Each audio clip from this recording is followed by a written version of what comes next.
students, this is the video number 8 of magnetic effect of currents.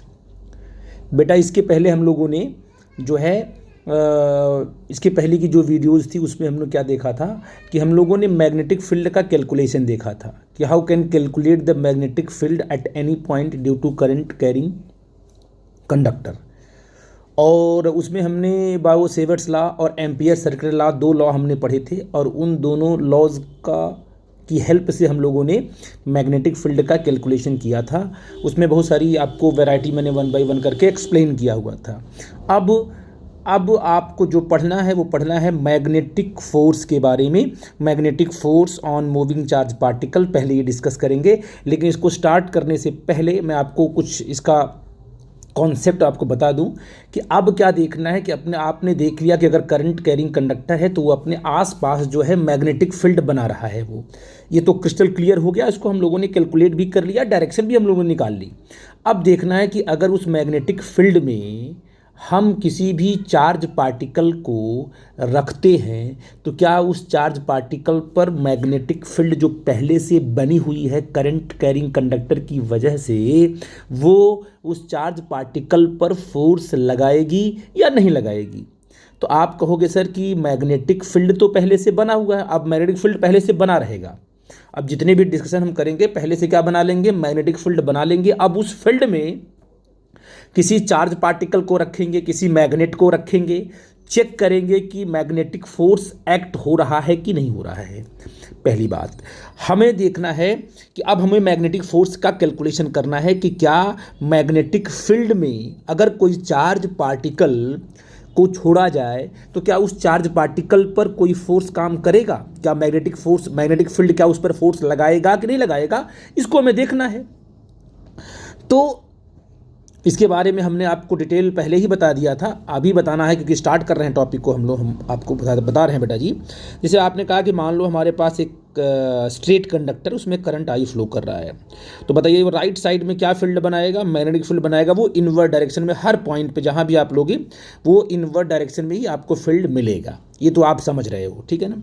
एक charge particle, अब बताइए यहाँ पर फील्ड बना है कि नहीं बना, बिल्कुल यहाँ पर फील्ड बना हुआ है। कैसा फील्ड बना हुआ है, यहाँ पर इनवर्ट बना हुआ। किसने बनाया हुआ, करंट कैरिंग कंडक्टर ने बनाया हुआ। कितना बनाएगा ये तो हम लोग पहले से कैलकुलेट कर चुके हैं। तो मान लो कि कोई चार्ज पार्टिकल है ये Q, जिसका मास m है, चार्ज Q है, वो रेस्ट पे फील्ड के अंदर रख दिया गया। तो जब ये रेस्ट में होगा तो चार्ज पार्टिकल पर कोई फोर्स काम करेगा? आप कहोगे सर बिल्कुल नहीं करेगा, क्योंकि चार्ज रेस्ट पर अगर चार्ज पार्टिकल है तो उस पर सिर्फ और सिर्फ इलेक्ट्रोस्टैटिक फोर्स काम करता है, क्योंकि रखा हुआ चार्ज पार्टिकल जो क्या खुद क्रिएट करता है, इलेक्ट्रिक फील्ड क्रिएट करता है।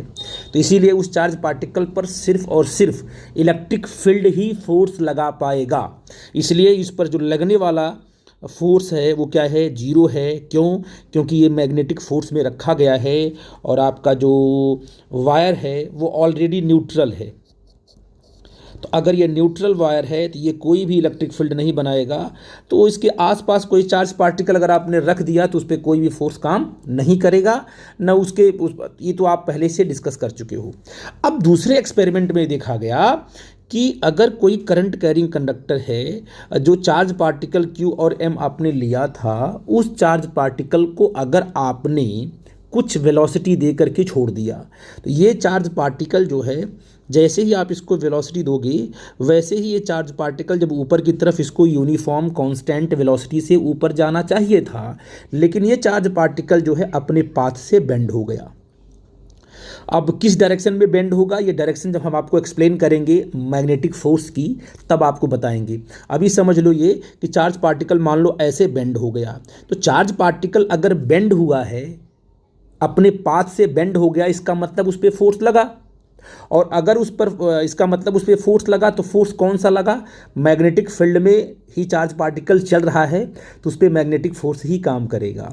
तो अब आप, क्योंकि चलता हुआ चार्ज पार्टिकल इलेक्ट्रिक फील्ड और मैग्नेटिक फील्ड दोनों क्रिएट करता है, तो अब ये चलता हुआ पार्टिकल जैसे ही मैग्नेटिक फील्ड क्रिएट करेगा, और ये ऑलरेडी मैग्नेटिक फील्ड के अंदर ही चल रहा है, तो मैग्नेटिक फील्ड आपस में इंटरैक्ट होगी, एक फोर्स काम करेगा जिसका नाम होता है मैग्नेटिक फोर्स, और वो फोर्स लगेगा टुवर्ड्स द वायर। कैसे लगेगा बताएंगे। और ये अगर फोर्स कहाँ है, लेफ्ट साइड में है, चार्ज पार्टिकल की वेलोसिटी ऊपर की तरफ है, तो ये जो चार्ज पार्टिकल अपने पाथ को ऐसे बना लेगा, करोड़ बनाता हुआ दिखाई पड़ेगा आपको। तो ये तो ऑब्जर्वेशन था, ये देखा गया ऐसा, ठीक है ना। इसके बाद एक एक करके ऑब्जर्वेशन प्रैक्टिकल लैब में किया गया, उसका अब पार्टिकल की वेलोसिटी को चेंज किया गया, डायरेक्शन को चेंज किया गया, हर एंगल से ऑब्जर्वेशन को चेक किया गया, और एक लॉ बनाया गया, एक मैग्नेटिक फोर्स को कैलकुलेट किया गया, क्या उसकी वैल्यू आएगी। इन्होंने क्या देखा उसकी बात हम लोग कर लेते हैं, थोड़ा थोड़ा बता देंगे आपको, फिर वन बाई वन करके एक्सप्लेन करेंगे। उन्होंने देखा कि जब हम चार्ज पार्टिकल को v वेलोसिटी देके छोड़ते हैं, तो वो चार्ज पार्टिकल अपने पाथ को सर्कुलर इस तरीके से बेंड कर लेता है। तो अगर इस तरीके से बेंड हुआ है, तो क्या चार्ज पार्टिकल की वेलोसिटी चेंज हो रही है? तो आप कहोगे सर बिल्कुल हो रही है। क्यों? क्योंकि जैसे ही पार्टिकल ने डायरेक्शन, हर पॉइंट पर चार्ज पार्टिकल के वेलोसिटी की डायरेक्शन चेंज हो रही है, तो वेलोसिटी तो हर पॉइंट पे ही चेंज हो रही है, क्योंकि सर्कुलर पाथ अगर बना रहा है तो वेलोसिटी, तो क्योंकि डायरेक्शन चेंज होगी तो वेलोसिटी चेंज होगी। लेकिन एक बात ऑब्जर्व सबसे इंपॉर्टेंट जो की गई, वो ये की गई कि चार्ज पार्टिकल की वेलोसिटी तो चेंज हो रही, डायरेक्शन तो चेंज हो रही है, बट जो चार्ज पार्टिकल की स्पीड है, उसका जो मैग्नीट्यूड है, वो चेंज नहीं हो रहा है। बड़ी इंपॉर्टेंट चीज़ है। यहाँ पर अगर मान लो जो 5 मीटर पर सेकेंड से आपने इसको थ्रो, मतलब ये चला ऊपर, तो यहाँ भी स्पीड क्या होगी 5 मीटर पर सेकेंड, यहाँ भी क्या होगी 5 मीटर पर सेकेंड, यहाँ भी क्या होगी 5 मीटर पर सेकेंड, यहाँ भी क्या होगी 5 मीटर पर सेकेंड। मतलब हर पॉइंट पर स्पीड सेम है, वेलोसिटी तो चेंज हो रही है डायरेक्शन के चेंज होने से, बट जो वेलोसिटी का मैग्नीट्यूड है वो सेम है। ये कब होता है बेटा जी? ये तब होता है जब फोर्स वेलोसिटी के परपेंडिकुलर लग रहा हो। मतलब अगर वेलोसिटी इधर है और अगर ये ऑब्जेक्ट है, आपको पता है कि इसके मैग्नीट्यूड को कौन चेंज कर पाएगा? वेलोसिटी के मैग्नीट्यूड को हमेशा वेलोसिटी के अलोंग जो फोर्स लगेगा वही वेलोसिटी के मैग्नीट्यूड को चेंज कर पाएगा, ठीक है ना। अगर आपने फोर्स लगा दिया परपेंडिकुलर, ऐसे लगा दिया, ये फोर्स आपका नहीं है, तो अगर वेलोसिटी v है, उसका मैग्नीट्यूड मान लो 5 मीटर पर सेकेंड है, जो भी है, ये जो फोर्स लगाएगा, तो ये जो फोर्स है वो क्या कर पाएगा? ये फोर्स इस वेलोसिटी की डायरेक्शन को सिर्फ चेंज कर पाएगा। परपेंडिकुलर जो फोर्स होता है ना बॉडी पर, वो बॉडी के डायरेक्शन को ही चेंज कर पाता है, उसके मैग्नीट्यूड को चेंज नहीं कर पाता है। इसका मतलब अगर ये पाथ आपका ऐसा बन गया, तो यहाँ पर हर पॉइंट पर डायरेक्शन चेंज हो रही है, क्योंकि इसके बस की बात नहीं, जो परपेंडिकुलर फोर्स है उसके बस की बात नहीं कि वो मैग्नीट्यूड को चेंज कर दे। मैग्नीट्यूड को चेंज करने वाला सिर्फ कौन सा फोर्स होगा? जो फोर्स वेलोसिटी के पैरेलल होगा। आई थिंक मेरी बात आप समझ पा रहे हो। तो इसका मतलब यहाँ पर जो ऑब्जर्वेशन देखा गया और वेलोसिटी के मैग्नीट्यूड को जब ऑब्जर्व किया गया, तो हर पॉइंट पर मैग्नीट्यूड उनको सेम मिल रहा था। इसका मतलब ये हुआ कि इसको मोड़ने वाला जो फोर्स है वो वेलोसिटी के परपेंडिकुलर है कि नहीं बेटा जी? अगर इसके हर पॉइंट पर मैग्नीट्यूड सेम है, तो लगने वाला फोर्स कैसा है? वेलोसिटी के परपेंडिकुलर है। तो यहाँ से ये ऑब्जर्वेशन निकाला गया कि मैग्नेटिक जो फोर्स है वो वेलोसिटी के परपेंडिकुलर होता है, और वो क्या करता है? सिर्फ वेलोसिटी के मैग्नीट्यूड को चेंज करता है। सॉरी, वो क्या करता है? सिर्फ वेलोसिटी के डायरेक्शन को चेंज करता है, मैग्नीट्यूड को चेंज नहीं करता है। इसलिए कहते हैं कि मैग्नेटिक फोर्स क्या करता है? सिर्फ डायरेक्शन चेंज कर पाता है, बस मैग्नीट्यूड नहीं चेंज कर पाता है। आई थिंक कुछ कॉन्सेप्ट आपको क्लियर होंगे। इसके बाद मैं एक एक करके कॉन्सेप्ट को एक्सप्लेन करूँगा और भी आप समझ पाओगे। इतनी बात आप समझ गए कि क्या फोर्स वेलोसिटी के, जो मैग्नेटिक फोर्स लगा वो वेलोसिटी के परपेंडिकुलर है। पहला कॉन्सेप्ट आपको समझ में आया ऑब्जर्वेशन से। दूसरा ऑब्जर्वेशन क्या देखा गया? इन्होंने क्या किया, ये जो वेलोसिटी है ना, फोर्स तो ऑटोमेटिक वो तो आएगा, वेलोसिटी आने के बाद ही फोर्स आएगा। अब ये फील्ड कहाँ पर है? इनवर्ड डायरेक्शन में है। कहाँ पर बोलो? इनवर्ड डायरेक्शन में है। है ना। तो अगर चार्ज पार्टिकल को मैग्नेटिक फील्ड के अलोंग मूव करा दिया गया, ऑब्जर्वेशन है, प्रैक्टिकल कर रहे हैं हम लोग, हम अलग अलग एंगल पे कराएंगे। बताइए मैग्नेटिक फील्ड कहाँ बना हुआ है, इस एरिया में मैग्नेटिक फील्ड बना हुआ है, इनवर्ट डायरेक्शन में बना हुआ है। अब चार्ज पार्टिकल की वेलोसिटी को हमने इनवर्ट ही कर दिया, चार्ज पार्टिकल को जिस डायरेक्शन में मैग्नेटिक फील्ड है उधर की तरफ हमने चला दिया। तब हमने चेक किया कि चार्ज पर लगने वाला जो मैग्नेटिक फोर्स है वो जीरो है, कोई भी फोर्स वो अपने पाथ से डेविएट नहीं हो रहा है। मतलब जिधर मैग्नेटिक फील्ड है बनी हुई है पहले से, अगर उधर ही चार्ज पार्टिकल चल रहा है तो उस चार्ज पार्टिकल पर कोई भी फोर्स काम नहीं करेगा। इसका ये मतलब हुआ कि मैग्नेटिक फील्ड और वेलोसिटी, चार्ज पार्टिकल के वेलोसिटी के बीच का एंगल अगर जीरो हो जाए तो चार्ज पार्टिकल अपने पाथ से डेविएट नहीं होता है और उस पर कोई भी मैग्नेटिक फोर्स काम नहीं करता है। ये तो उन्होंने चेक किया बार बार, और जैसे उन्होंने एंगल बनाना शुरू किया, थोड़ा एंगल लिया, मान लीजिए पहले जीरो कर दिया, मतलब मान लीजिए चार्ज पार्टिकल कहाँ इनवर्ट डायरेक्शन में जा रहा है, मान लो फील्ड भी आपकी इनवर्ट है, कोई फोर्स नहीं है। फिर उन्होंने क्या किया, मैग्नेटिक फील्ड और चार्ज पार्टिकल के बीच में थोड़ा सा एंगल लिया, 30 एंगल लिया तो फोर्स काम करना शुरू किया। 60 लिया तो फोर्स और बढ़ गया। जैसे उन्होंने 90 लिया, मतलब मैग्नेटिक फील्ड कहाँ पे है, मैग्नेटिक फील्ड इनवर्ट डायरेक्शन में है और चार्ज पार्टिकल को उन्होंने ऐसे मूव करा दिया, बिल्कुल प्लेन में ऐसे। तो क्योंकि फील्ड आपकी इनवर्ट है, चार्ज पार्टिकल ऐसे मूव कर रहा है, तो फील्ड और चार्ज पार्टिकल की वेलोसिटी में एंगल बन गया 90 डिग्री, तो फोर्स मैक्सिमम मिला। मतलब 90, जैसे ही मैग्नेटिक फील्ड और वेलोसिटी इन दोनों के बीच का जो एंगल है 90 डिग्री हुआ तो फोर्स मैक्सिमम हो गया। और जैसे ही मैग्नेटिक फील्ड और क्या बोलते हैं, मैग्नेटिक फील्ड और वेलोसिटी के बीच का जो एंगल है वो अगर जीरो हुआ तो फोर्स आपका मिनिमम हुआ। तो अब बताइए कौन सा टर्म आने वाला है, साइन की कॉस? आप कहोगे साइन आने वाला है सर, क्योंकि साइन 0 होता है, साइन 90 1 होता है, ठीक है ना। तो इस तरीके से क्या मैग्नेटिक जो फोर्स है वो मैग्नेटिक फील्ड और वेलोसिटी इन दोनों के एंगल पर भी डिपेंड करता है, ये आपने कंफर्म कर लिया, ठीक है ना। अच्छा, तो मैग्नेटिक फोर्स परपेंडिकुलर होता है और मैग्नेटिक फोर्स वेलोसिटी, मैग्नेटिक जो फोर्स है वो डिपेंड किस पे करता है, मैग्नेटिक फील्ड और वेलोसिटी के बीच के एंगल पर भी डिपेंड करता है। इसके बाद ये देखा गया कि अगर चार्ज पार्टिकल की वेलोसिटी को बढ़ा दिया गया तो मैग्नेटिक फोर्स बढ़ गया।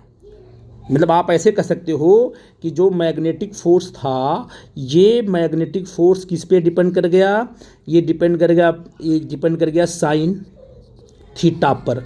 थीटा क्या चीज़ है? Theta is the angle between the magnetic field and velocity vector, ठीक है ना।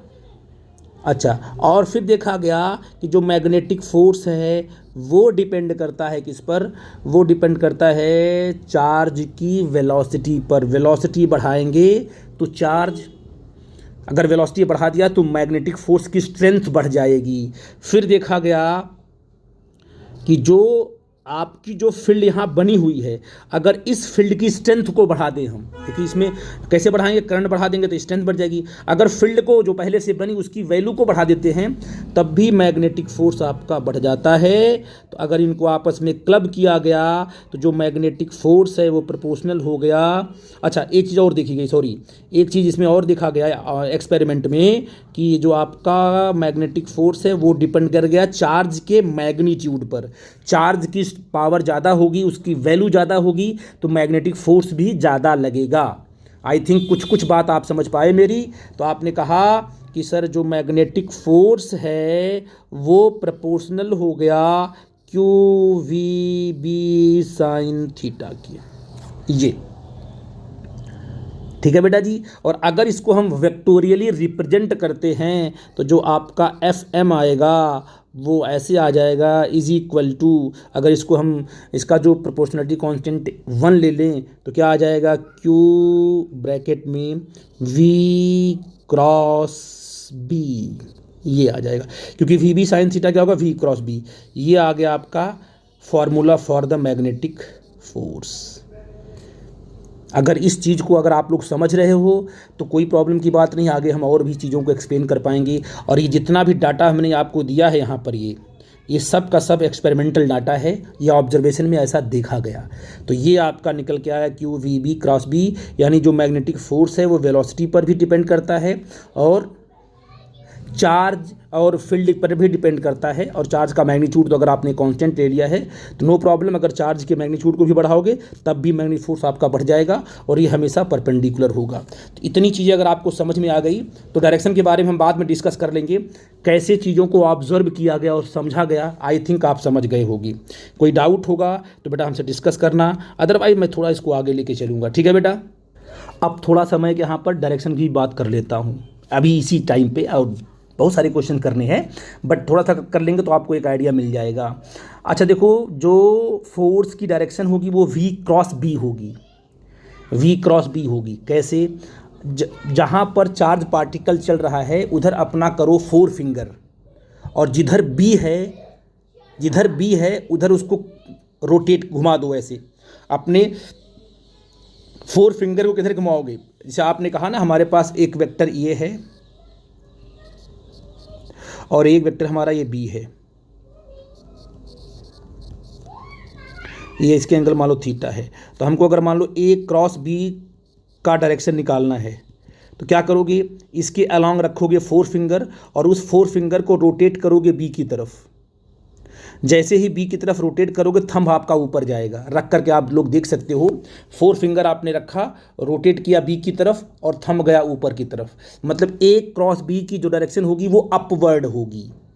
राइट हैंड थंब रूल से हमको निकाल लेते हैं, क्रॉस को हम ऐसे ही निकालते हैं। जैसे इसमें देखते हैं कैसे क्या है, इधर क्या रखोगे, अपना 4 फिंगर रखोगे, मतलब पाम फेस बी के अलॉन्ग होगा ऐसे, और उसको कहाँ घुमाओगे, क्योंकि मैग्नेटिक फील्ड कहाँ, इनवर्ड है। जैसे उसको इनवर्ड घुमाओगे थंब आपका जाएगा लेफ्ट साइड में। आप इस बात को समझो कि बी की तरफ आप क्या रखो, अपना 4 फिंगर रखो और सॉरी वेलोसिटी के अलॉन्ग रखो। जहाँ पर वेलोसिटी है वी के, जहाँ पर चार्ज पार्टिकल की जो वेलोसिटी उसके क्रॉस उसके अलॉन्ग रखो आप क्या 4 फिंगर, और जिधर बी है उधर उसको रोटेट कर दो 4 फिंगर को। थंब कहाँ जाएगा, डायरेक्शन ऑफ मैग्नेटिक फोर्स को बताएगा वो। तो आपने वी के अलॉन्ग रखा, अपने पाम फेस आपका उधर आ गया, फिर आपने अंदर की तरफ रोटेट किया तो थंब आपका कहाँ गया, देखो वायर की तरफ जाएगा। इसलिए मैग्नेटिक फोर्स आपका बिल्कुल वायर की तरफ होगा और वेलोसिटी के परपेंडिकुलर आप बना दोगे। तो इस तरीके से हम डायरेक्शन को भी कैलकुलेट कर लेंगे वी क्रॉस बी से। आई थिंक इस बात को आप समझ पा रहे हो, ठीक है ना। तो डायरेक्शन की बात हो गई। तो इस तरीके से हमने फार्मूला निकाला कि एक मूविंग चार्ज पार्टिकल अगर moving charge particle magnetic field में रखा गया, यूनिफॉर्म मैग्नेटिक फील्ड है, तो उस पर जो लगने वाले फोर्स का फार्मूला क्या होगा, q v v cross B होगा। ठीक है बेटा जी। अब बेटा देखो कि जो ऑब्जर्व किया गया हम उसके बारे में बता रहे हैं। पहला ये देखा गया, मान लो कि मैग्नेटिक फील्ड आपकी जो है राइट साइड में बनी हुई है। ये मैग्नेटिक फील्ड किसने बनाया होगा, ये मैग्नेटिक फील्ड किसी मैग्नेट ने बनाया होगा या किसी करंट कैरिंग वायर ने बनाया होगा। ठीक है ना, पहले से ऑलरेडी ये फील्ड बनी हुई है। ठीक है ना, वो कैसे बनी इससे कोई मतलब नहीं लेना देना है। बस फील्ड जो है मान लो लेफ्ट से आ रही है, राइट की तरफ जा रही है, मैग्नेटिक फील्ड ऐसे जा रही है।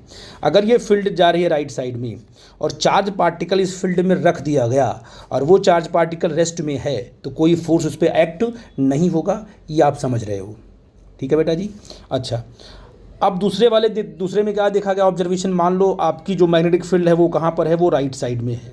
अगर वो राइट साइड में है और चार्ज पार्टिकल अगर मूव कर दिया along द मैग्नेटिक फील्ड, मतलब वेलोसिटी में और मैग्नेटिक फील्ड अगर आपस में वो पैरेलल हो गए, अगर पैरेलल मोशन हो गया तब भी आपका फोर्स 0 होगा।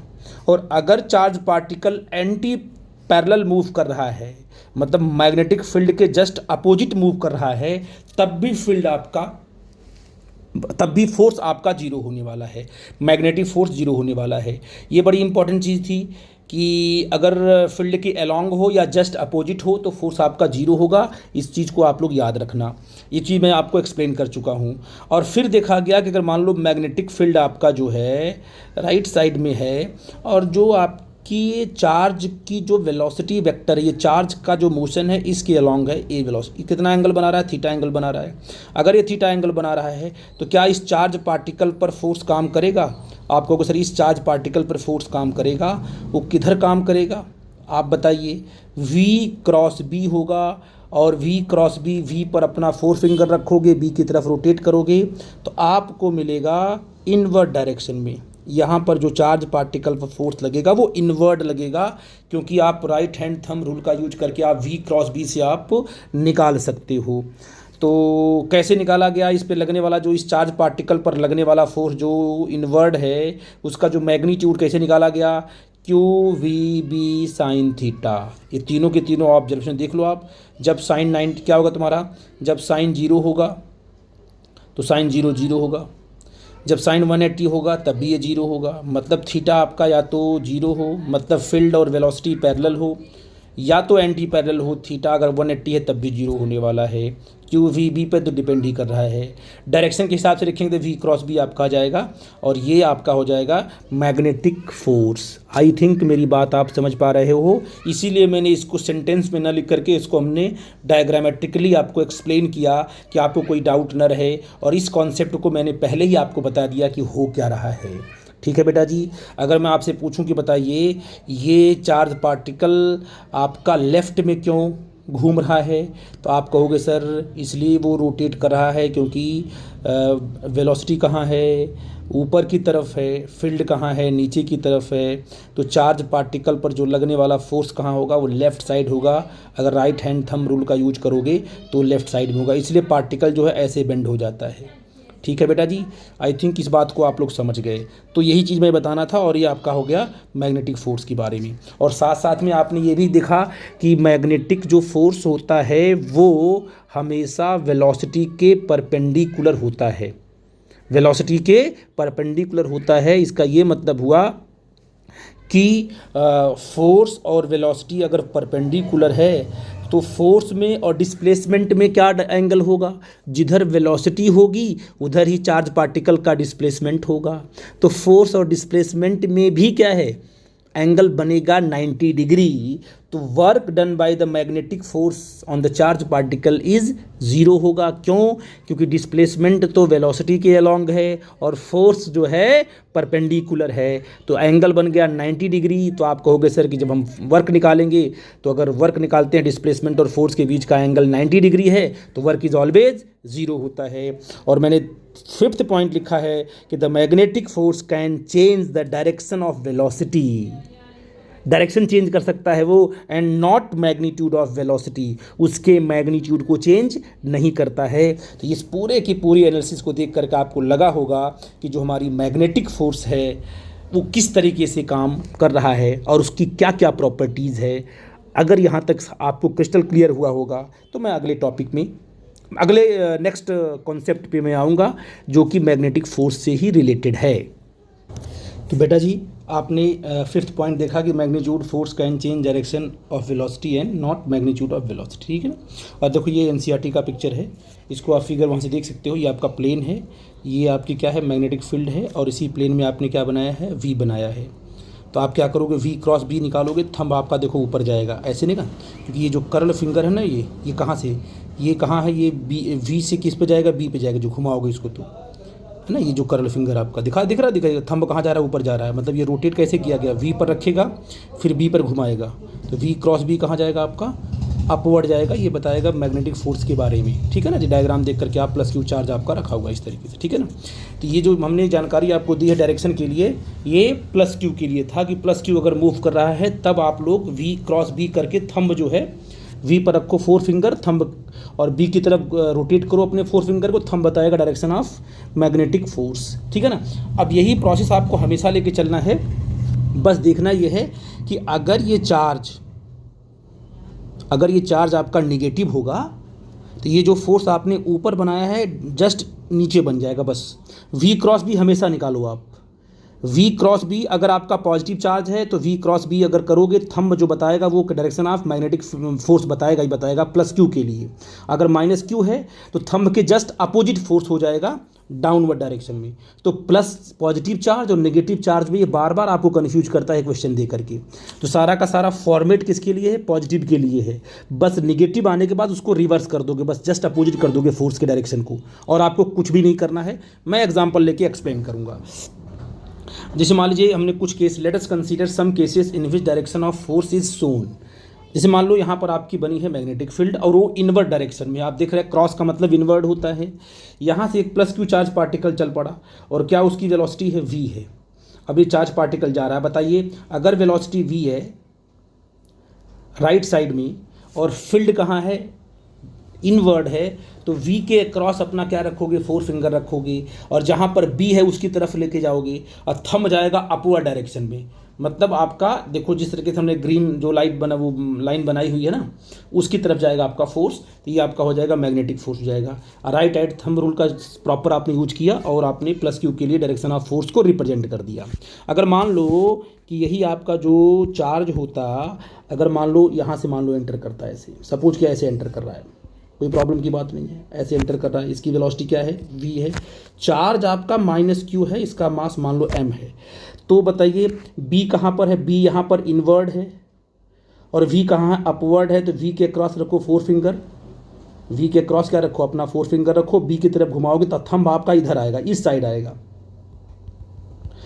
ठीक है ना। तो आपको लगेगा फोर्स इधर लिखना चाहिए हमें, लेकिन आप फोर्स इधर ना लिख करके फोर्स को लिखोगे राइट साइड में। क्यों? क्योंकि आपका ये माइनस क्यू चार्ज है। बस इतना ही आपको समझना था कि यहाँ पर जो फोर्स को रिप्रेजेंट करोगे आप, वो फोर्स आपका इस साइड ना होकर, लेफ्ट में ना होकर के राइट में होगा। ये होगा तुम्हारा Fm। और अगर यही चार्ज आपका माइनस क्यू प्लस क्यू होता तब आप लेफ्ट में लिखते हो उसको, no problem. Right v cross भी करते, थंब जाता लेफ्ट में, तो आप लेफ्ट को रिप्रेजेंट कर देते कि उधर क्या है? मैग्नेटिक फोर्स की डायरेक्शन है।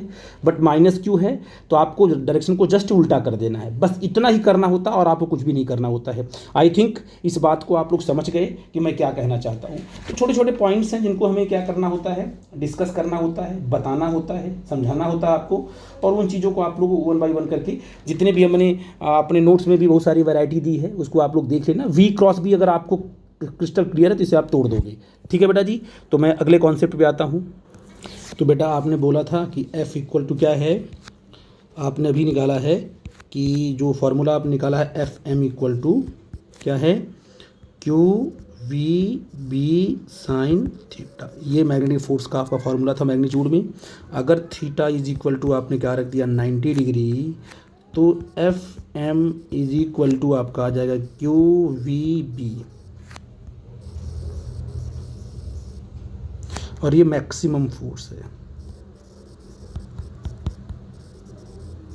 मतलब अगर वेलोसिटी आपकी फील्ड अब ऐसी है ना, और ये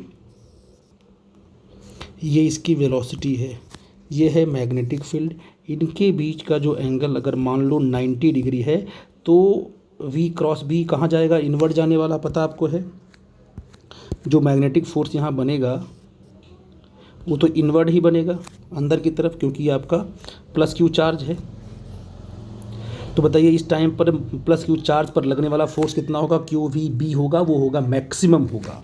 और साथ में ये भी कह सकते हो कि if theta is equal to 0 degree है ना, और 180 डिग्री, तो क्या होगा? Fm इज इक्वल टू होगा आपका 0। अगर इसको 0 कर दिया आपने, देखो वो मैं आपको एक्सप्लेन कर चुका हूँ कि फील्ड अगर इधर है और चार्ज पार्टिकल प्लस क्यू इधर मूव कर रहा है, या प्लस क्यू आपका इस साइड मूव कर रहा है, लेफ्ट में मूव कर रहा है जस्ट अब, तो इस पर लगने वाला फोर्स क्या होगा? 0 होगा। इसे बोलेंगे मिनिमम फोर्स। तो मिनिमम फोर्स कब होगा, मैक्सिमम फोर्स होगा कब होगा, ये भी आपको जानकारी होनी चाहिए। तो इस तरीके से आपने देखा कि किस प्रकार से फॉर्मूला निकल के आपका आता है, ठीक है ना। अब हम देखेंगे कि अगर पाथ कैसा बनता है और क्या है कि 1 बाय 1 करके एक एक करके जो आपका मेन डेरिवेशन है उस पर हम आएंगे। अब देखो बेटा जी, यहाँ पर motion of charge particle in magnetic field, uniform magnetic field, यहाँ पर आपकी यूनिफॉर्म मैग्नेटिक फील्ड बनी हुई है जो कि इनवर्ड है, ठीक है ना। इसमें हमने एक चार्ज पार्टिकल को कर दिया, प्रोजेक्ट कर दिया। अब उस चार्ज पार्टिकल जो हमने चार्ज पार्टिकल लिया है,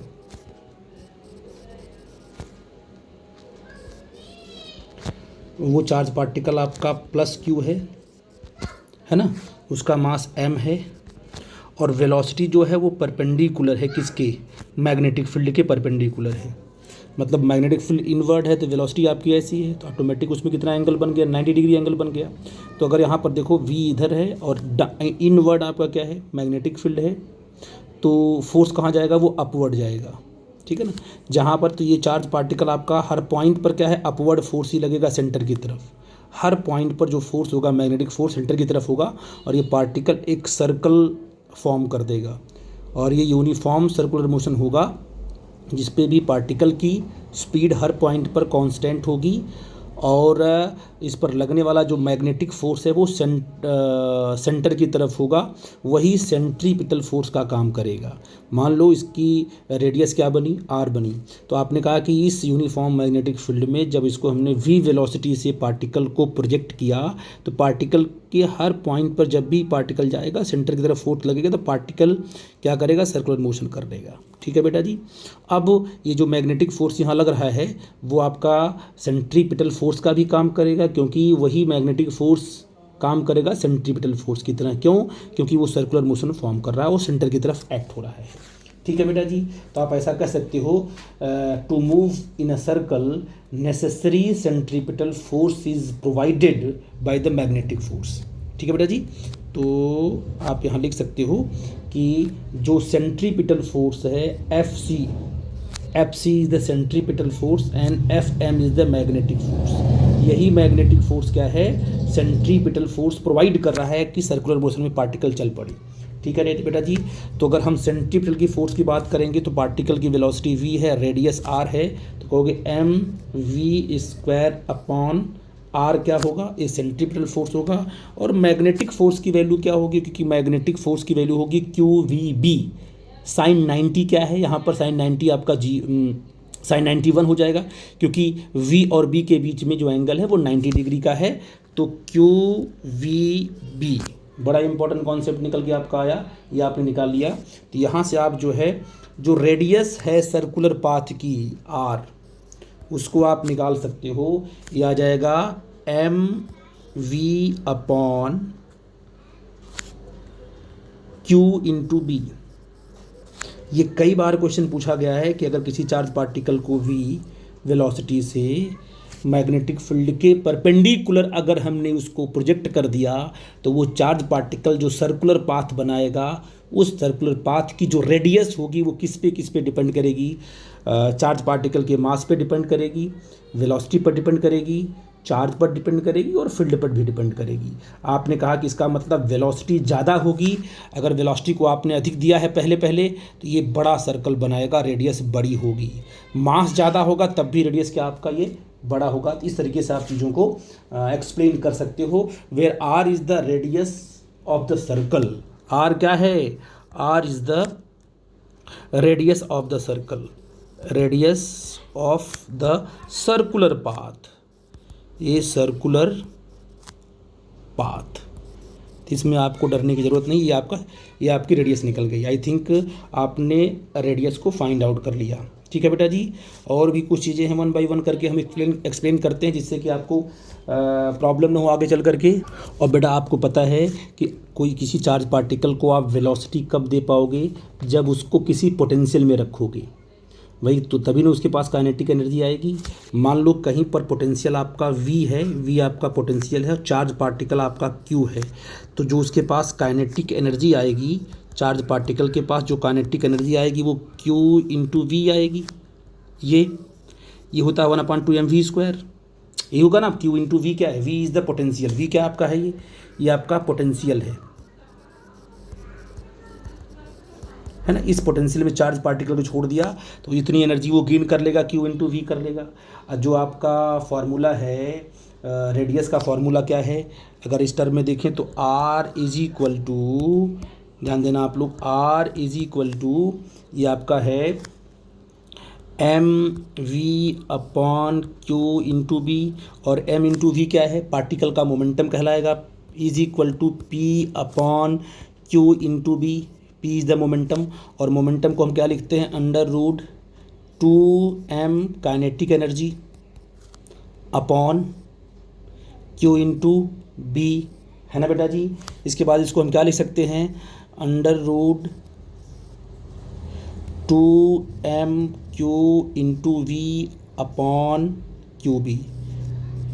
इसको हर टर्म में आप एक्सप्लेन कर सकते हो, अगर पोटेंशियल के टर्म में निकालना है उसमें भी निकाल सकते हो।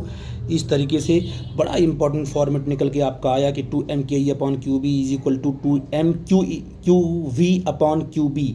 यहाँ पर जो v है उसको वेलोसिटी मत, उसको पोटेंशियल लेके चलना हमको है। ये बड़ा इंपॉर्टेंट कॉन्सेप्ट है, इसको भी याद करो। ये सारा फॉर्मेट है रेडियस के कैलकुलेशन, मेन फार्मूला आपका है, बार बार इस पर क्वेश्चन पूछा गया है, कभी कभी इस पर भी क्वेश्चन आया है, रूट करके इस पर भी आया है। अगर पोटेंशियल आपको दिया हुआ है तब वहाँ से निकाल सकते हो। अच्छा, इसके बाद आपका आता है कि टाइम पीरियड कितना बढ़ेगा, टाइम पीरियड। तो अगर आपसे मैं पूछूं कि what is the time period, तो क्या बोलोगे बेटा जी। अगर याद, ये तो आपका सर्कल ये तो आपका पहला आ गया, ये पहला पॉइंट आपका आ गया रेडियस, ठीक है ना, सर्कल का रेडियस निकाल लिया आपने। दूसरा पॉइंट आपसे मैं पूछूं अगर कि भाई क्योंकि सर्कुलर पाथ में वो रिवॉल्व कर रहा है तो बार बार रोटेट करेगा, एक बार गया फिर दोबारा गया, तो एक कंप्लीट साइकिल करने में कितना टाइम लेगा, उसे बोलते हैं टाइम पीरियड। तो ये होगा आपका time period of the circular motion, circular motion क्या होगा बेटा जी, ये होता है टोटल लेंथ अपॉन वेलोसिटी। तो 2 पाई r अपॉन, ये आपकी वेलोसिटी हो गई, ठीक है बेटा जी। तो आप r निकाल चुके हो, 2 पाई m इंटू वी निकाल चुके हो, r आपका रेडियस इंटू वी आ गया, है ना बेटा जी। v into q into B होगा, एम वी अपॉन क्यू, तो 2 पाई r अपॉन वी करेंगे ना, r की वैल्यू क्या है, m v upon q B है, तो v से v आपका कटेगा, कट जाएगा, तो ये आ जाएगा आपका कितना, 2 पाई m upon what, b into Q. तो टाइम पीरियड आपका आ गया 2 पाई m upon b into Q. देखो ये कांस्टेंट होगा, क्यों फिक्स होगा, क्योंकि मास भी आपका फिक्स है, फील्ड भी आपका फिक्स है, क्यू भी आपका फिक्स है, टाइम पीरियड आपका फिक्स हो जाएगा, ठीक है ना। अगर आपसे पूछा गया कि what is the frequency of rotation, third पूछा गया आपसे फ्रीक्वेंसी ऑफ रोटेशन, तो थर्ड पॉइंट आपसे पूछा गया उसकी फ्रीक्वेंसी क्या होगी, number of oscillation in 1 second. तो फ्रीक्वेंसी ऑफ ऑसिलेशन, ठीक है ना, फ्रीक्वेंसी ऑफ ऑसिलेशन क्या होगा बेटा, रोटेशन क्या होगा बेटा जी, जो भी आपका है रोटेशन है तो रोटेशन लिख लो आप लोग। फ्रीक्वेंसी ऑफ रोटेशन क्या होगा, फ्रीक्वेंसी ऑफ रोटेशन आपका हो जाएगा, क्या होता है, F इक्वल टू होता है 1 अपॉन टाइम पीरियड, हर बच्चा जानता है।